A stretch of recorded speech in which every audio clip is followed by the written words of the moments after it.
Hello, everybody. Welcome in to the Loretta McNary Show. And yes, this has been a day of filming all day, but we're here, and this is a show that I could not wait to do. I have with me, her brand is Ghetto Chef, so I'm going to call her Ghetto Chef for the sake of this, but okay, we're going to stay there. So I just want to know what inspired you to start Ghetto Chef as a cooking brand, a cooking show brand, not just cooking, but it's going to be an entire brand. So what was the inspiration for the Ghetto Chef? I think more than anything, just because I love food and um, cooking for my friends and people enjoying it, and just wanting to be able to share that with other people. You know, I want people to be able to sit down and have a great meal together. And it's easy. It's a lot easier than people think it is. And so I just wanted to be able to share that with others and say, hey, let's come back to the table. And it's easy to do. Okay, so that was a quick and easy answer, but what? Because with me, like I told you, I have my idea of what I think Ghetto Chef is. Is more than just cooking, and it's not being somebody who lives in the ghetto who's a chef.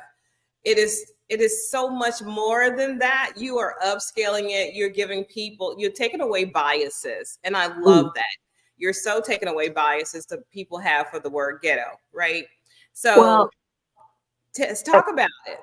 go ahead. Well, I mean, we all stereotype each other. Everybody, there's some stereotype attached to all of us. In anybody, race, nationality, it doesn't matter. There's going to be some crazy stereotype that's attached, right? And so there's always been this negative or derogatory stereotype that's attached to the ghetto.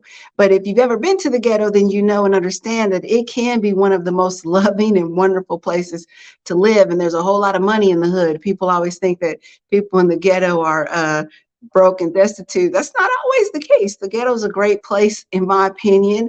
Um, and I think everywhere can have beauty in it. I think everywhere can have love in it. I think everywhere can have people who feel special in it. And for me, being Ghetto Chef is not about that stereotype of the ghetto as much as it is about being exactly who you are. Because one stereotype that's true about the ghetto is people in the hood are true to the hood. So if you're going to be true to who you are, no matter what hood you're from, then in my opinion, you have the ability to become ghetto. You know what? That's true, and that's why I wanted. That's what I wanted you to say, because that to me is the nucleus of what this brand is going to be about. Because people want to have their own stereotype, form their own opinions based on nothing or a limited amount of experience, Right. no research, no real life experience, just what somebody else said. So that's what I love about your brand. And that's why I said, you know what, I want to be a part of that. I want to help you bring that to fruition because I believe in that. Nothing has value until you place value on it. Nothing is right or wrong till you decide it's right or wrong. That's Right. right. That's right. That's So right. my goodness, I love this. So I have some I just want us to have some fun because we're going to talk about what was the motivation for tonight's interview, and that's because we're cooking on Saturday together. You're cooking at Right. your place, I'm cooking at my place, our audience is cooking at their place, and so Yeah. we agreed to share the ingredients ahead of time. Most cooking shows don't do that, so I thought it would be fun that everybody would have a grocery list, a Yeah. limited grocery list, right? Because we don't want to stress people out because they can't go and find what was that fish you cooked at the Three C's that I went to? That was sea bass. Yeah, everybody Uh, can't find or afford sea bass, especially the, right. the, the version we had. But what we're Right. gonna do, and if we are cooking sea bass, we're gonna give you enough time to save up for it, right? So, can you share some of your favorite flavor combinations or cooking techniques that viewers can expect from your show?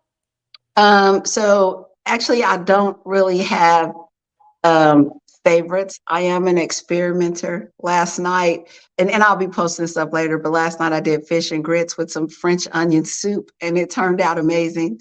Um, and so, I think anything can become tasteful. Anything can um, have a good flavor to it. It just all determines, it's all determined by how you mix those flavors together. So, you know, I don't really have favorites. Now, well, I'll say this. Let me take that back because I do have some foundations that I love. And that's always going to be, you know, Try peppers. For me, it's always going to be some form of onion and garlic. One of the things that I like to talk to people about is not only having food that tastes good, but that food will benefit your body well. And then garlic does that. So it's one of my favorites. Try peppers, of course, is one of my favorites. I love garlic pepper together, and I do mix it up myself. Um, and so I'd say those are my faves. I'm not a big salt fan. If anybody's, you know, watched my videos so far, you'll see every now and then I'll use some salt, but for the most part, I'm really not a big salt fan. I'm much more of a, you know, I like oregano, I like Italian seasoning, I like garlic seasoning and onion. I do believe in purple onion. It brings up the flavor pretty much out of anything. So, yeah. See, I love that. I love how, and you're not into really the brand of seasoning, so I can use my Kroger seasonings with your 5-star seasoning that you collected when you travel abroad and all that stuff. You know what? I'm going to tell you something. People who have everyone has just been so loving to me, and they've brought me back seasonings from their trips. Some great friends of mine have brought me stuff from just all kinds of countries. Of course, I have collected when I traveled as well, but 99% of my cabinet came from Dollar Tree, because if if people don't know, Dollar Tree has the oregano, black pepper. Black pepper is $3.79 in the grocery store. Dollar Tree has it for $1.25. They have, you know, you can catch them and they'll have sales. They'll have paprika. They'll have Italian seasoning. They'll have all that. So I hit the Dollar Tree all the time and pick up seasoning, and it tastes just as good as the other seasoning. Absolutely. I agree with you. And because I like to get the cinnamon and sugar mix there, or mixed cinnamon. Mhm. They have all kinds of cinnamon. One time I even bought the cinnamon sticks by mistake. And I just saw You can do cinnamon. great things with those though. And they have those little ginger chews, you know, and so you can take those. I like to use ginger a lot. I really do like to use the Asian ginger that comes in the jar, Mhm. but you can take those ginger chews and put them in a little lemon juice overnight, and they'll come out the same way. See, look at you already teaching. Okay, so how do you approach adapting traditional recipes from different cultures to create your unique twist? Because I know we're going to do an adaptation on Saturday, but it has nothing to do with a traditional recipe or culture. It's just something, well, it can be cultural. It can, because people like macaroni and cheese out of a box, but I'm talking about something different from that. So I think at the end of the day, it's all about the taste. So it all depends on what your palate, you know, what you have a taste for. And for me, I love like African food. There's a lot of very rich spices, very unique spices that go into African food. You do have to probably take a, you know, antacid before you eat it. But I really do love cooking it. It's beautiful food. It's gorgeous. And I tell you, Mexican food is like one of my favorites. Everyone who knows me knows that, you know, tacos are my favorite meal, hands down. Turkey sandwiches and tacos. I could live off those forever. But not only that, but when we get into talking about, you know, Mexican food, some of the greatest soups that you can possibly make are, you know, from a Hispanic background, so, or a Latin background, however you want to say it. So I just like to, you know, dabble a little bit, for lack of a better term. You know, we just did um, some Cuban recipes about a month or so ago, and they turned out pretty well. Not big meat people, so a lot of veggies and a lot of pastas in those. But you know, it's all about adventure. So at the end of the day, you can really go on an adventure at the dinner table, and you know, at the end of the day, that's what comes down to: what tastes good and something that can be fun. See, you have the best answers to these questions. That's why I said, let me just stay in her lane and think like she would think. And most people know me that I am by no stretch of imagination a chef or anything. I just love great food. I love great conversations over great food. So with the Cooking with Loretta, I just mix those two. And you don't have to be a chef. You just have to be somebody who's interested in Well, wanting to prepare a meal. I'll say this, I'm not a chef now, so I've never gone to culinary school. I don't have any like degrees or papers that make me an expert. Nor Um, does most of the chefs on TV. Come on, I keep telling you, you are a chef. People have paid you to cook. You enjoy cooking. that makes You me can a cook chef. it to an extreme. That makes you a chef by Right. anybody's definition. You are definitely a chef. So what I Yeah. want to do, I want to kind of slow down so we can have a break. I want to see if I can put up our graphic here. Okay, that's too Oh, small. okay. I got to put it up.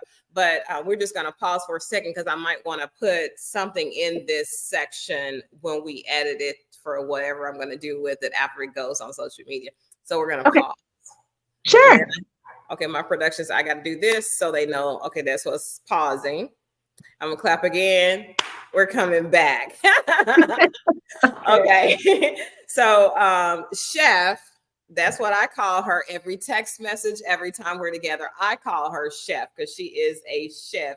So, can you offer some tips for home cooks looking to add some kind of creative flair to their dishes, similar to what we're going to see on Ghetto Chef, and definitely when we film, when we air Saturday, inviting people to cook mac and cheese from the box to make it one of those really home cooked meals?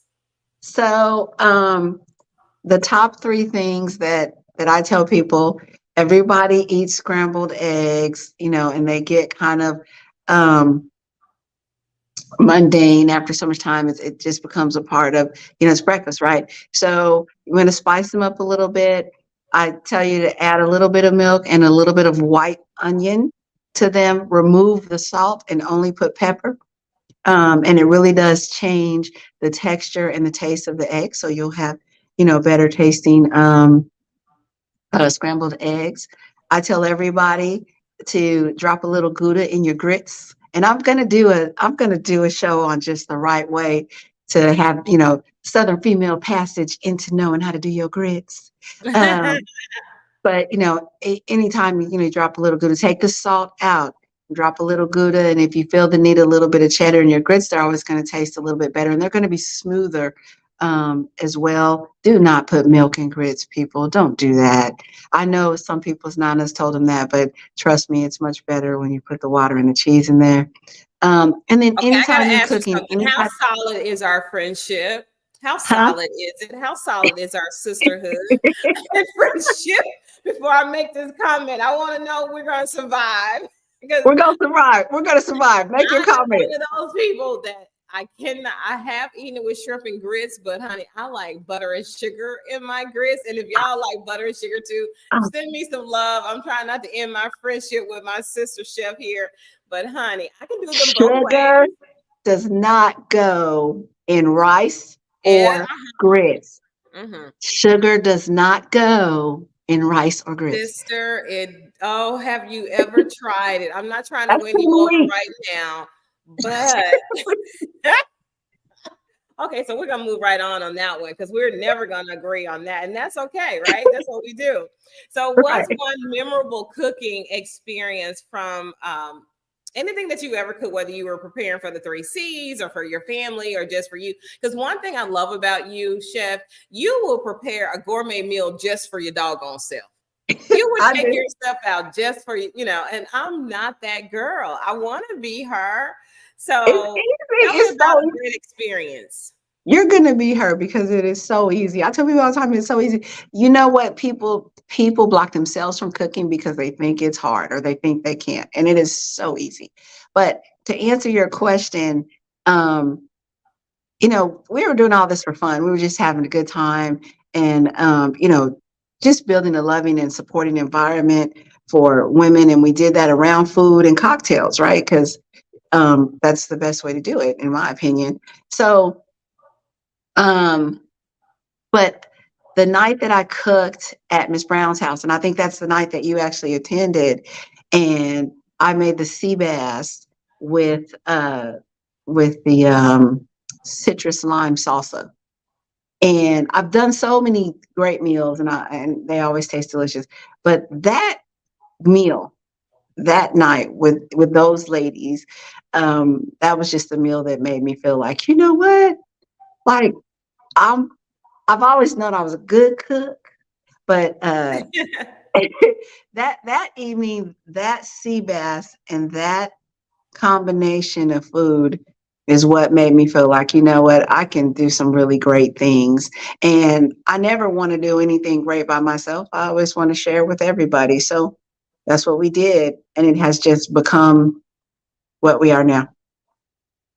Honey, you laid it out for us. That's why when you said you want, I had that experience with you. This 7-course meal, beautiful table decor. You all didn't even use plastic or paper, and I think you don't ever use plastic or paper, which We do not Loretta eat off does. paper. But and then you call your show your brand Ghetto Chef. I'm like, but you have this huge flair for turning something very small into something major, something ordinary into something extraordinary. So then I said, okay, you're using your bias on this ghetto word and saying what it should or shouldn't be. And then when I heard you and I saw it, it made perfect sense. Yeah, let's make Well, this beautiful. you know what? So think about the words that you just said, being extra, um, being fabulous. That's ghetto. I mean, think of everything in the ghetto is extra. It's like everything in Texas is bigger. Everything in the ghetto is extra. The shoes are shinier, the jewelry's shinier, the bags are bigger, the cars are fancier, the people are a lot more lively. So, it's a fabulous, in my opinion, it can be a fabulous place to be. And there's nothing wrong with being extra. There's nothing wrong with doing the most. There's nothing wrong with giving the most. Um, if it's there's nothing wrong with eating off of the glass plates. What are we saving them for? What are we saving the fancy silverware for? Why wait for Christmas? Let's eat on it every day. You know? Yeah, absolutely. I love that. So I'm going to see if I can work this graphic.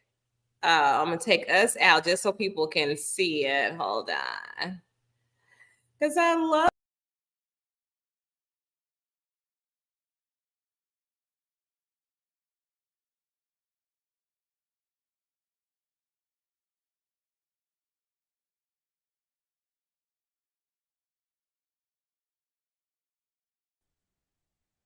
Yeah, there's no sound when I put that graphic all on the entire screen. So I I was wanted like, I people to was see. TV.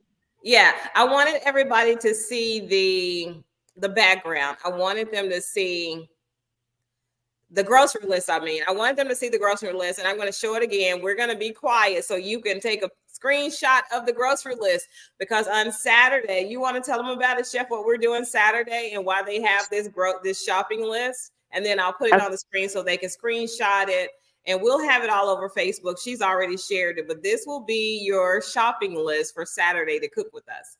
Talk about So Saturday. it's Saturday. We're coming up on the holidays, right? And so there's always the competition over the mac and cheese and the dressing and who made the best whatever. And a lot of times we feel like we don't have the talent or the time to invest in becoming the person who wins the family feud over the mac and cheese. So on Saturday, we're going to take some plain old box mac and cheese. I'm asking everybody, I really don't care for the powder kind. Y'all, I don't really cook from a box anyway, but we're going to do this thing. So if you can get the kind that has the squeezy cheese packet, but on Saturday, we're going to take a box of macaroni and cheese. We're going to add just 2 or 3 ingredients to it, and we're going to turn it into something that can be put on the table for competition. So we're going to turn it into a true mac and cheese. So that's what we're going to do. Okay, so what I'm going to do, I'm going to take us off the screen so you guys can do a screenshot of this grocery list, and it's gonna probably cost what, Chef, maybe $10 or less, and then you'll still have leftover ingredients, because a box of So mac and cheese costs what, 50 cents? no. I just did the list. It's going to cost about $8. Okay. But and the mac and cheese is $1.79 right now. But when you get everything, and you're just going to get the smaller Like when quantity. you get your, the smaller quantity, thank you. When you get your heavy cream, you just need like the small 8-ounce one. So don't get the big expensive bottle. We're making just one box of macaroni and cheese, which is going to serve 4 people, and it'll cost you good $8 or $9 at the most, $8 or $9 at the most. So I'm going to put it on the screen for a couple of seconds, maybe 20 seconds or something, so everybody can see it. And then we'll come back and talk some more before she has to go probably cook something fabulous. But here's the shopping list.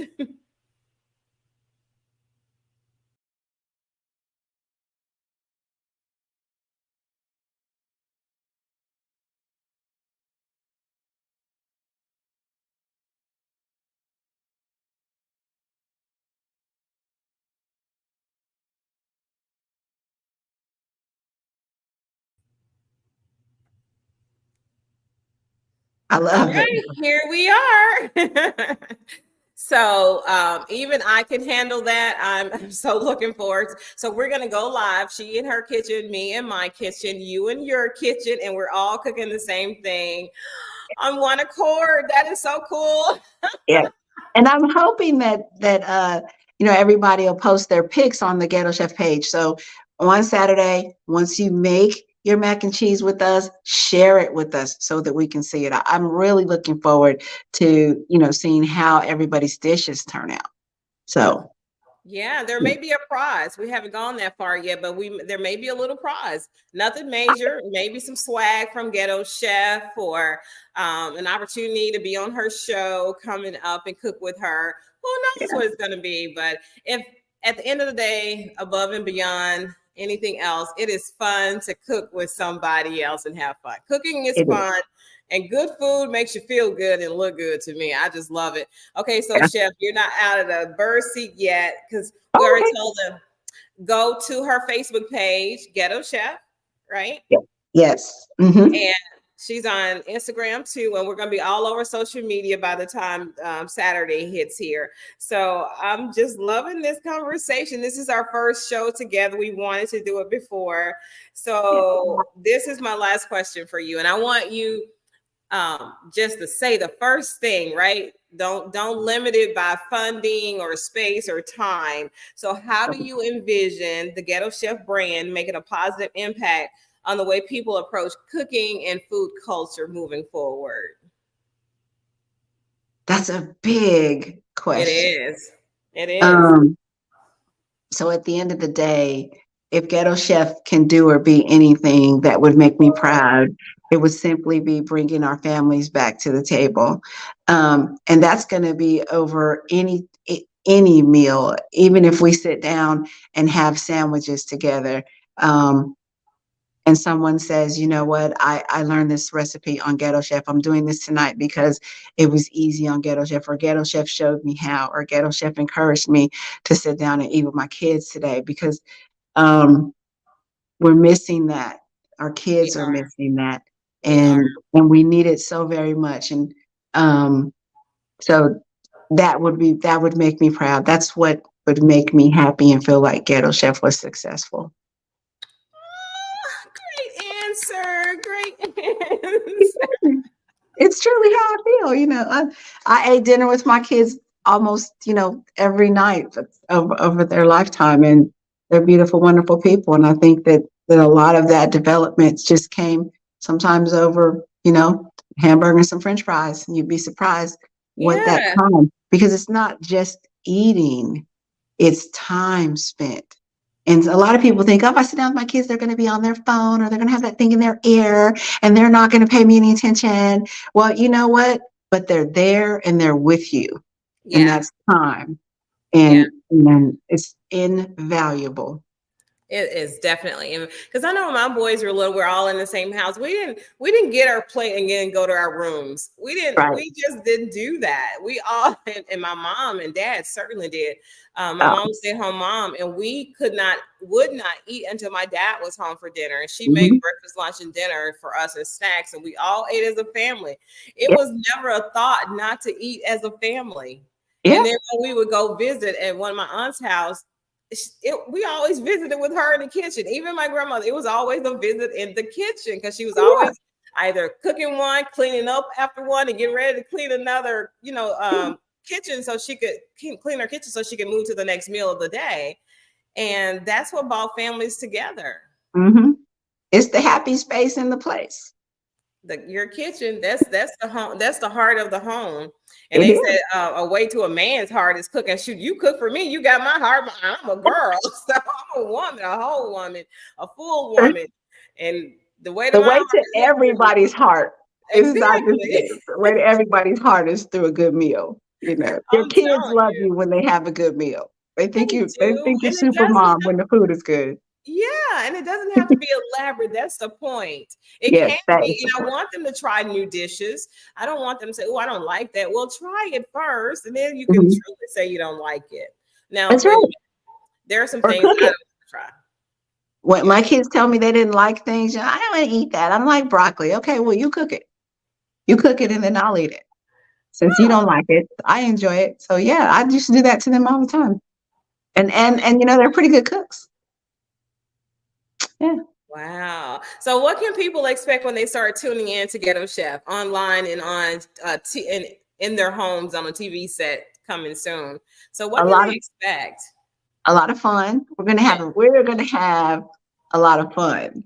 But also you're gonna learn quick and easy ways to make good, healthy meals that are cost effective. So at the end of the day, we need to be able to afford to do this. So we're gonna make it affordable, we're gonna make it fun, and we're gonna make it quick and easy. And anybody who can hear my voice is gonna be able to do and make whatever we make. So I have some people say, it's going to be too complicated. I don't know if I'm going to be able to do it. I don't know how to make a roux. Listen, people, a roux is nothing but gravy, and we're going to make it. And we're gonna make it a lot because she And we're likes going to make roux. it a lot. Yeah. She likes. Yes. And we don't need any fancy stuff to do it. If you got a pot and a fork, we're going to make it. Yes, whether that is some huge, way expensive potware, or if it's something out of Dollar Tree or Goodwill, it will cook long as it doesn't have a hole in it. And I'm going to give you some secrets right now. So, IKEA, Ross Dress for Less, go yes, to the kitchen section. Some of my best pots cost $20 or less, and I got them at Ross Dress for Less. Hit Burlington, go to the kitchen aisle. Those things that you get cast iron in there for $9.99. So you don't have to yes, spend a lot of money for good to be able to cookware, cook you with. just do That's right. not.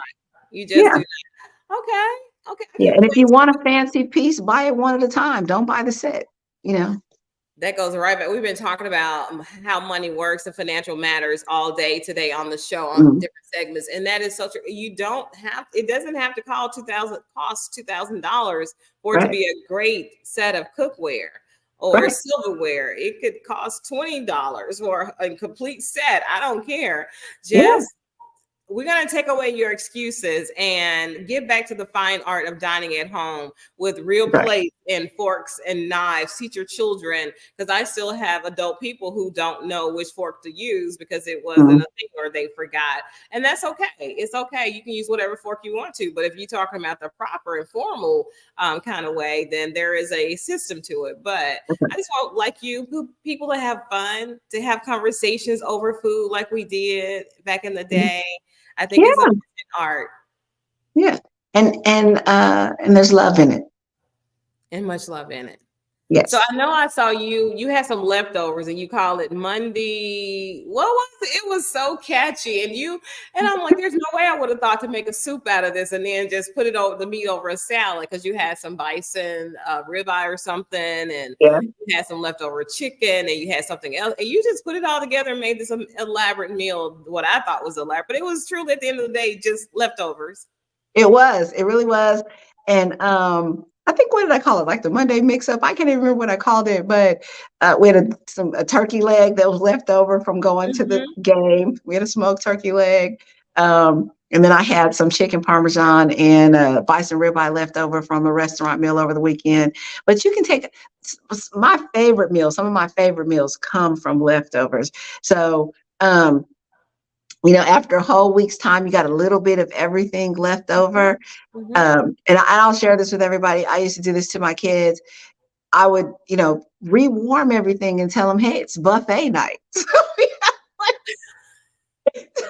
People think, oh my gosh, she cooked 5 things in one night. No, I didn't. I just rewarmed everything that was left over for the week and say, oh, it's buffet time. And we used to have a blast with it. So leftovers can be a lot of fun, and they're great to recreate with. We took the smoked turkey leg, and I don't know whose uncle it was, but somebody's uncle smoked that turkey leg for a good 10 or 15 hours. It was delicious.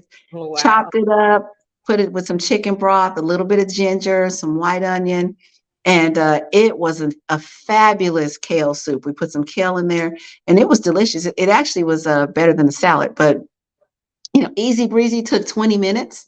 And Mm-hmm. of course, ginger this time of year is good for us. Helps our sinuses stay clear. So Yes. it tasted good. It was good for us, and we greatly enjoyed it. And like I said, it took 20 minutes, and it was made from leftovers. Okay, and then you say you're not a chef, but you always have like one of your best friends, and she's your sous chef, and the stuff that you all create, and then it's like a symphony. When I saw one of the shows you did, you had two friend girls over, and it was a symphony. Nobody ran over anybody. You all were doing your own little lane, and they were supporting you by making sure you had what you were talking about you needed to cook.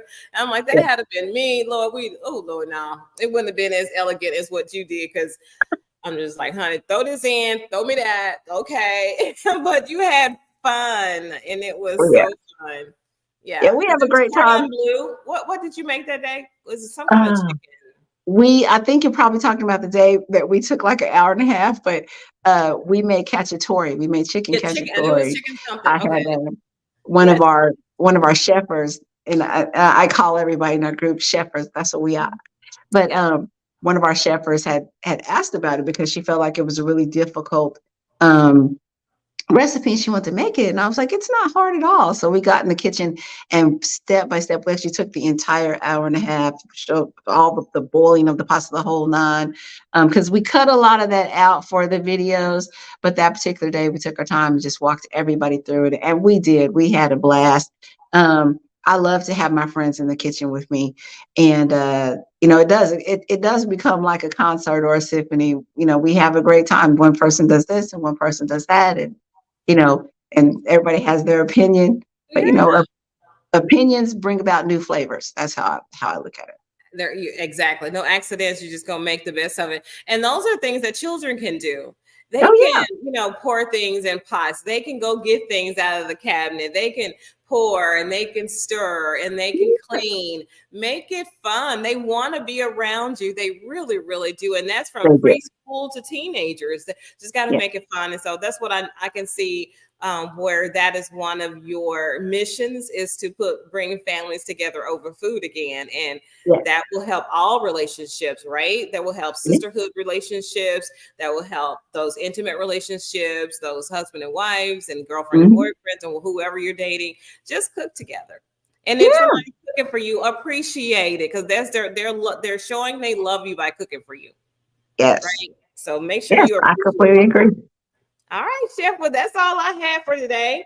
I want to make sure we had enough footage, and I'm going to tell everybody goodbye and thank you for being here. I'm going to put the grocery list back up, and then I'm going to close this out. How about that? All right. Well, thank you very much. I appreciate your time. I'm looking forward to Saturday and seeing lots and lots of people with us. We are going to have a great time. I've practiced the recipe. It takes about 33 to 35 minutes. So that's kind of time we'll be looking at. And I'm just excited about having a chance to spend that time with everyone. And Loretta, thank you so much for having me on today. I greatly do appreciate it. And it has been a lot of fun. And I look forward to doing it again. Absolutely. Time and time again. It is definitely a lot of fun having you on. So she's going to go. I'm going to show the grocery list again and pre-cook your pasta. That'll save you some time so you don't get lost with us. But if you haven't, you still can join us. So I'm going to say, thank you so much for watching the Loretta McNary Show. It's my pleasure to bring you all kinds of shows to keep you engaged, entertained, informed, motivated, lifted up, empowered, seen, heard. I see you. I hear you. I love you. I believe in you. You can do everything that you want to do. You just got to have the patience and have the tools and resources that you need, and they are available for your asking. So here's the grocery list. And so I'm going to say this: think positive, dream big dreams, help someone along the way. I'll see you soon, everybody. Bye-bye.